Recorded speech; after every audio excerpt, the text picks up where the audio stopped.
ಗೇಟ್ಗಳ ಅಳವಡಿಕೆಗೆ ಕೇವಲ April May June 3 ತಿಂಗಳು ಸಾಕು. ಅಲ್ಲಿವರೆಗೆ ಬೆಳೆ ಬರ್ತದಲ್ಲ, ಯಾಕೆ ನೀವು ಬೇಡ ಅಂತ ಹೇಳ್ತಾರೆ ಅಂತಕ್ಕಂಥ ತಜ್ಞರೇ ನಮ್ಮನ್ನು ಬೈತಾ ಇದ್ದಾರೆ. ಅಂದ್ರೆ ತಜ್ಞರು ಹೇಳಿದ್ರು ಕೂಡ ಇವರು ಜನಪ್ರತಿನಿಧಿಗಳು ಕೂಡ ಏನೇ ಮಾಡಕ್ಕಾಚಾರ ಇದನ್ನಂದ್ರೆ ನಿಮ್ಮ ಅನುಕೂಲತೆ ನೋಡ್ರಿ. ನಮ್ಮ ರೈತರ ಪರಿಸ್ಥಿತಿಗಳು ಏನು ಇವತ್ತು 16 ಲಕ್ಷ ಎಕರೆಯಲ್ಲಿ ಬೆಳೆದಿರ್ತಕ್ಕಂಥ ರೈತರ ಪರಿಸ್ಥಿತಿಗಳು ಏನಾಗ್ತಾವ, ಅನ್ಯಾಗಿರ್ತಕ್ಕಂಥ ರೈತರ ಪರಿಸ್ಥಿತಿಗಳು ಏನಾಗ್ತಾವ, ರೈಸ್ ಮಿಲ್ಗಳ ಪರಿಸ್ಥಿತಿಗಳು ಏನಾಗ್ತಾವ, ಲಾರಿ ಟ್ರಾನ್ಸ್ಪೋರ್ಟ್ ಪರಿಸ್ಥಿತಿಗಳು ಏನಾಗ್ತಾವ, ಟ್ಯಾಕ್ಟರ್ಗಳ ಪರಿಸ್ಥಿತಿಗಳು ಏನಾಗ್ತಾವ. ನಾವು ಕೃಷಿ ಕಾರ್ಮಿಕರು ಏನು ಆತ್ಮಹತ್ಯೆ ಮಾಡ್ಕೋಬೇಕ, ಎಲ್ಲಿ ಗುಳೆ ಹೋಗ್ಬೇಕು, ಎಲ್ಲಿ ದುಡ್ಕೊಂಡು ತಿನ್ಬೇಕು. ನೀವು ಒಂದು ವೇಳೆ ಇಲ್ದ್ರೆ ತಜ್ಞರ ಒಂದು ವಿಚಾರ ಇಲ್ದಂಗೆ ಯಾವ ರೀತಿ ನೀವು ಹೇಳ್ತೀರಿ? ನೀವು ಹೇಳ್ತಾ ಇರ್ತಕ್ಕಂಥದ್ದು ಎಲ್ಲ ತಪ್ಪು ಮಾಹಿತಿ. ಇವತ್ತು ಬಳ್ಳಾರಿ, ವಿಜಯನಗರ, ಕೊಪ್ಪಳ, ರಾಯಚೂರು ಕರ್ನಾಟಕ ಮತ್ತು ಕರ್ನೂಲು, ಅನಂತಪುರ, ಕಡಪ ಆಂಧ್ರ ಪ್ರದೇಶ, ಗದ್ವಾಲ್, ಮೆಹಬೂಬ್ ನಗರ್, ಇವತ್ತು ತೆಲಂಗಾಣ ಅಂದರೆ ಈ 9 ಜಿಲ್ಲೆಗಳ 3 ರಾಜ್ಯಗೊಳಪಟ್ಟಿರ್ತಕ್ಕಂಥ ತುಂಗಭದ್ರಾ ಜಲಾಶಯದ ಸಂಕಷ್ಟಕ್ಕೀಡಾಗಿರ್ತಕ್ಕಂಥ ನಾವು ರೈತರು ಇವತ್ತಿನ ಪತ್ರಿಕಾಗೋಷ್ಠಿಯನ್ನು ಕರೆದಿದ್ದೇವೆ. ಯಾಕಂದರೆ ತುಂಗಭದ್ರಾ ಜಲಾಶಯದಿಂದ ಇವತ್ತು ನಾವು ಲಕ್ಷಾಂತರ ಎಕರೆ 16,70,000 ಎಕರೆ ಇವತ್ತು ನಾವು ಬೆಳೆಗಳನ್ನು ಬೆಳಿತೀವಿ. ಇವತ್ತು ಸರ್ಕಾರಕ್ಕೆ ಆರ್ಥಿಕ ಪರಿಸ್ಥಿತಿಗಳನ್ನು ಕಂಪ್ಲೀಟಾಗಿ ಇಲ್ಲದೇ ಕಳಿಸ್ತಾ ಹೆಚ್ಚುವರಿ ಕರ್ನಾಟಕ ರಾಜ್ಯದಲ್ಲಿ. ಅಂದರೆ ಇಲ್ಲಿ ಇರ್ತಕ್ಕಂಥ ರೈತರ ಪರಿಸ್ಥಿತಿಗಳ ಬಗ್ಗೆ ಯಾಕೆ ಚಿಂತನೆ ಮಾಡ್ತಾ ಇಲ್ಲ? ಹಿಂದಿನ ವರ್ಷ ಗೇಟ್ ಕಟ್ಟಾಯಿತು. ಆ ಗೇಟ್ ಕಟ್ಟಾಗಿರ್ತಕ್ಕಂಥದ್ದು ಗೇಟ್ ಡ್ಯಾಮೇಜ್ ಆಗಿ ಕಟ್ಟಾಗಿಲ್ಲ, ಅದ್ರದ್ದು ಹಿಂದಿರ್ತಕ್ಕಂಥ ಲೋಪದೋಷಗಳು ಬೇರೆ ಇದಾವೆ. Motor at A time charge ಆಗಿಲ್ಲ, ಒಂದು ಚೈನ್ ಕಟ್ಟಾಗಿ ಇವತ್ತು ಗೇಟ್ ಹೋಗೈತೆ ಹೊರತಾಗಿ ಅದರದಿಂದ ಬೇರೆ ವಿಷಯಗಳಿಲ್ಲ. ಅಂದರೆ ಇದನ್ನು ಅಡ್ಡಿಟ್ಕೊಂಡು ಗೇಟ್ಗಳು ಅಡ್ಡಿಟ್ಕೊಂಡು ಬೇಸಿಗೆ ಬೆಳೆ ನೀರು ಕೊಡೋಕ್ಕಲ್ಲ ಅನ್ನೋದು ಏನು? ಇವತ್ತು 27/6/2025 ಜೂನ್ 27ನೇ ತಾರೀಕಿನ ದಿನ ಮುಂಗಾರಿನ ಮುಂಗಾರಿನ ಒಂದು ತುಂಗಭದ್ರಾ ಜಲಾಶಯದ ನೀರಾವರಿ ಸಲಹಾ ಸಮಿತಿ ಸಭೆಯನ್ನು ವಿಧಾನಸೌಧದಲ್ಲಿ ನಡೀತು. ಅದು ಮಾನ್ಯ ಶಿವರಾಜ್ ತಂಗಡಿ ಅವರ ಅಧ್ಯಕ್ಷತೆಯಲ್ಲಿ 4 ಜಿಲ್ಲೆಗಳ ಸಚಿವರು, ಶಾಸಕರು, ಸಂಸದರು, ಜನಪ್ರತಿನಿಧಿಗಳನ್ನು ಒಳಗೊಂಡಂತೆ ಅಲ್ಲಿ ನಡೆದಿರ್ತಕ್ಕಂಥ ಸಭೆಯಲ್ಲಿ ಬೇಸಿಗೆ ಬೆಳೆ ನೀರಿನ ಬಗ್ಗೆ ನಾವು ಚರ್ಚೆ ಮಾಡಿದಾಗ ಮಾನ್ಯ ಮುಖ್ಯಮಂತ್ರಿಗಳು ಮತ್ತು ಉಪಮುಖ್ಯಮಂತ್ರಿಗಳ ಅಧ್ಯಕ್ಷತೆಯಲ್ಲಿ ಆಗಸ್ಟ್ ತಿಂಗಳಲ್ಲಿ ಒಂದು ಸಭೆ ಕರೆದು ಗೇಟ್ಗಳ ಅಳವಡಿಕೆ ಮತ್ತು ಬೇಸಿಗೆ ಬೆಳೆ ನೀರಿನ ಬಗ್ಗೆ ಚರ್ಚಿಸೋಣ ಅಂತಕ್ಕಂಥ ಮಾತನ್ನು ಆ ಸಭೆಯಲ್ಲಿ ನಿರ್ಣಯ ಆಗಿತ್ತು. ಆ ಸಭೆಯ ಅಧ್ಯಕ್ಷರ ಅವತ್ತಿನ ಮಾನ್ಯ ಶಿವರಾಜ್ ತಂಗಡಿಯವರಾಗಿದ್ದರು. ಆದ ಕಾರಣ ನಾವು ಆಗಸ್ಟ್ ತಿಂಗಳಿಂದನೂ ಕೇಳ್ತಾ ಇದ್ದೀವಿ, ದಯವಿಟ್ಟು ನಿಮ್ಮ ಮಾತನ್ನು ಉಳಿಸಿ ಹೇಳ್ರಿ, ಒಂದು ಸಭೆ ಕರ್ರಿ, ತಜ್ಞರ ಸಭೆ ಕರ್ರಿ. ಯಾಕಂದರೆ ಶಾಸಕರಿಗೆ ಶಾಸಕರದಾದಂಥ ಒಂದು ಅನುಭವ ಇರ್ತೈತೆ, ರೈತರಿಗೆ ರೈತರದಾದಂಥ ಒಂದು ಅನುಭವ ಇರ್ತೈತೆ. ಆದರೆ ತಜ್ಞರ ಅನುಭವ ಯಾರಿಗೆ ಬರ್ತೈತೆ? ನೀರಾವರಿದು. ಆ ಜಲಾಶಯದ ಬಗ್ಗೆ ನೀರಾವರಿ ತಜ್ಞರೇ ಬೇಕು. ಇವತ್ತು ನೀರಾವರಿ ತಜ್ಞ ಕನ್ನಯ್ಯನಾಯ್ಡು ಹೇಳೋಣಂತಂದೇಳಿ ನಮ್ಮ 100 TMC ಇರ್ತಕ್ಕಂಥದ್ದು 20 TMC ಕಡಿಮೆ ಮಾಡ್ಕೊಂಡು 80 TMC ನಮ್ಮ ನಿಲುಗಡೆ ಮಾಡ್ಕೊಂಡು ಅದಕ್ಕೆ ಕಾರಣ ತಜ್ಞರು.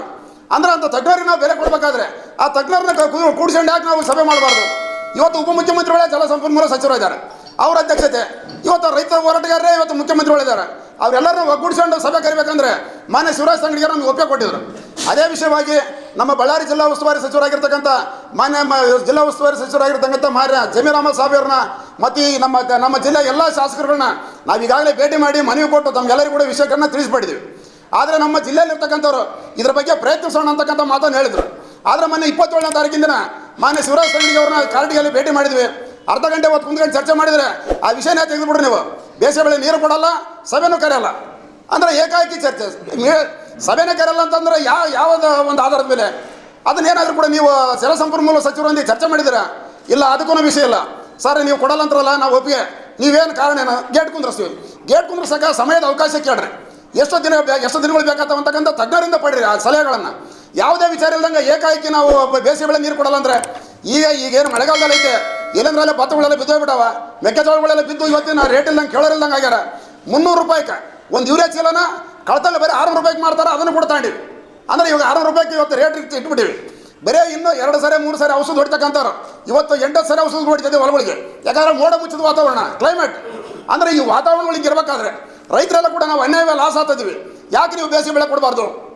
ಈ ವಿಚಾರವಾಗಿ ಮಾನ್ಯ ಮಾಜಿ ಸಚಿವರಾಗಿರ್ತಕ್ಕಂಥ ಸನ್ಮಾನ್ಯ ಶ್ರೀ ನಾಡಗೌಡರು ಅವ್ರು ಏನು ಮಾಡ್ಯಾರ, ಇವತ್ತು ಕನ್ನಯ್ಯನಾಯ್ಡು ಮನೆಗೆ ಒಂದು ಸಮಿತಿಯನ್ನು ಕರ್ಕೊಂಡು ಹೈದರಾಬಾದ್ಗೆ ಹೋಗಿ ಕನ್ನಯ್ಯನಾಯ್ಡು ಮುಂದೆ ಕುಂತ್ಕೊಂಡು ಚರ್ಚೆ ಮಾಡಿದ್ದಾರೆ. ಸರ್ ಇದ್ರ ಬಗ್ಗೆ ಏನು ಹೇಳ್ತಾರೆ, ತಮ್ಮ ಅಭಿಪ್ರಾಯ ಹೆಂಗ ಅಂತ ಕೇಳಿದರೆ ಕನ್ನಯ್ಯನಾಯ್ಡು ಸರ್ ಏನು ಹೇಳಿದ್ದಾರೆ, ಯಾವುದೇ ಕಾರಣಕ್ಕೂ ಬೇಸಿಗೆ ಬೆಳೆ ನೀರು ತಗೊಳ್ರಿ, ರೈತರ ಬೇಸಿಗೆ ಬೆಳೆನ ಇದು ಮಾಡೋದು ಬೇಡ, ರೈತ ಏನು ಅದನ್ನು ಗೇಟು ಕುಂದ್ರಸಕ ಕೇವಲ 3 ತಿಂಗಳು ಸಾಕಂತಕ್ಕಂಥ ಮಾತನ್ನು ಕನ್ನಯ್ಯನಾಯ್ಡು ಅವರು ಹೇಳೋದ್ರ ಜೊತೆಗೆ ರೈಟಿಂಗ್ನಲ್ಲಿ ಇವನ್ನ ನಾಡಗೌಡರಿಗೆ ಬರ್ಕೊಟ್ಟಾರ. ಯಾರೇ ನಾಡಗೌಡರಿಗೆ ಫೋನ್ ಮಾಡಿದ್ರು ಕೂಡ ಅದ್ರ ಬಗ್ಗೆ ಎಷ್ಟು ವಿಷಯ ತಿಳಿಸ್ತಾರೆ. ಅಂದರೆ ಗೇಟ್ಗಳ ಅಳವಡಿಕೆಗೆ ಕೇವಲ ಏಪ್ರಿಲ್ ಮೇ ಜೂನ್ 3 ತಿಂಗಳು ಸಾಕು, ಅಲ್ಲಿವರೆಗೆ ಬೆಳೆ ಬರ್ತದಲ್ಲ, ಯಾಕೆ ನೀವು ಬೇಡ ಅಂತ ಹೇಳ್ತಾರೆ ಅಂತಕ್ಕಂಥ ತಜ್ಞರೇ ನಮ್ಮನ್ನು ಬೈತಾ ಇದ್ದಾರೆ. ಅಂದ್ರೆ ತಜ್ಞರು ಹೇಳಿದ್ರು ಕೂಡ ಇವರು ಜನಪ್ರತಿನಿಧಿಗಳು ಕೊಡೋಕ್ಕಲ್ಲ. ಅಂದರೆ ಇದಕ್ಕೆ ಮೊನ್ನೆ ನಮ್ಮ ಬಾದರ್ಲಿ ಅಂಬುರ್ಗೌಡರು ಮಾಡಿರ್ತಕ್ಕಂಥ ಒಂದೇ ತಪ್ಪು ಸದನದಲ್ಲಿ.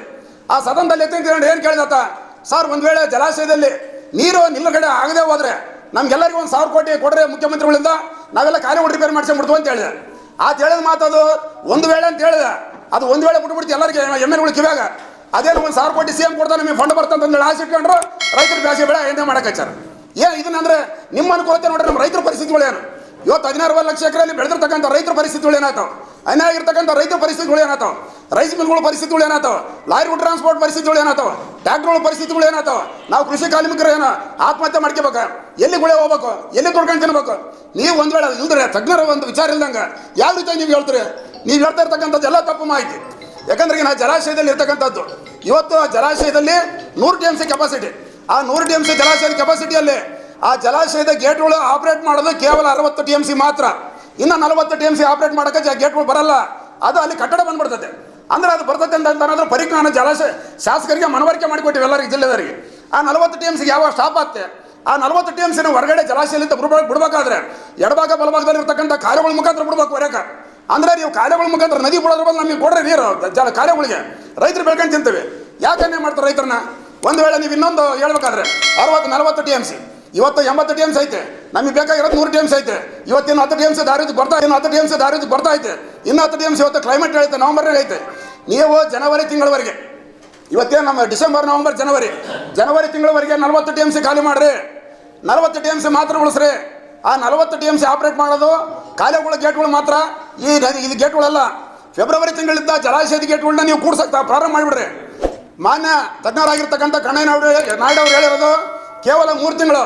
ಆದ್ರೆ ನಾವು ರೈತರ ಭರವಸೆ ನಿಮ್ಗೆ ಏನು ಕೊಡ್ತಾ ಇದೀವಿ? ಸರ್ಕಾರಕ್ಕೆ 5 ತಿಂಗಳು ಸಮಯ ತಗೊಳ್ರಿ ಗೇಟ್ ಕುಂದ್ರಸಕ.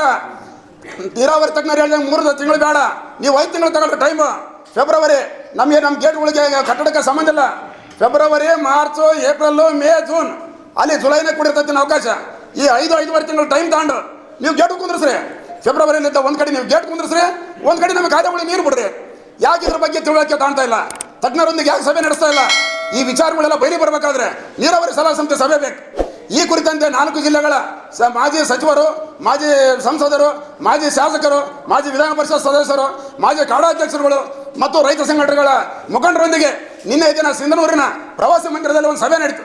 ಆ ಸಭೆಯಲ್ಲಿ ಒಟ್ಟೂರಿನ ನಿರ್ಣಯ ಏನಾಗಿದೆ?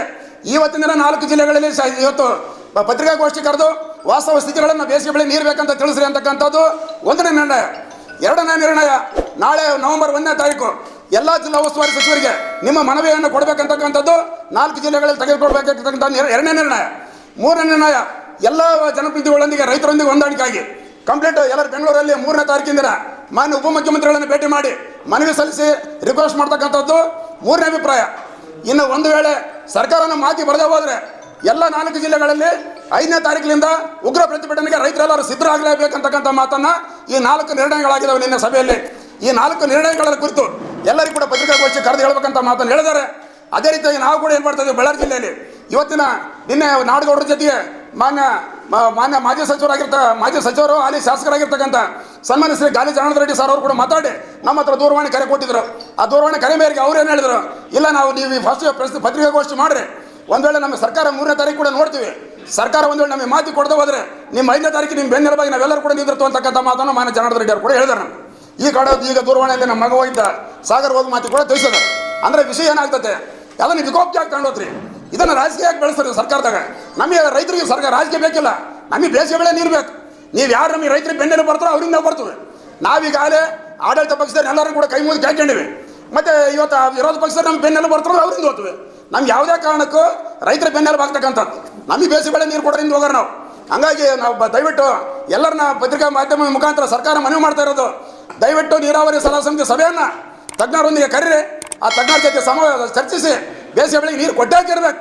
ಇಲ್ಲದ ಹೋದ್ರಿಗಿನ ಉಗ್ರ ಪ್ರತಿಭಟನೆಗೆ ಬಳ್ಳಾರಿ, ವಿಜಯನಗರ, ಕೊಪ್ಪಳ, ರಾಯಚೂರು ಜಿಲ್ಲೆಗಳ ಸಿದ್ಧ ಅಂತಕ್ಕಂಥ ಮಾತನ್ನು ಹೇಳ್ತಾ ಇದ್ದೀವಿ.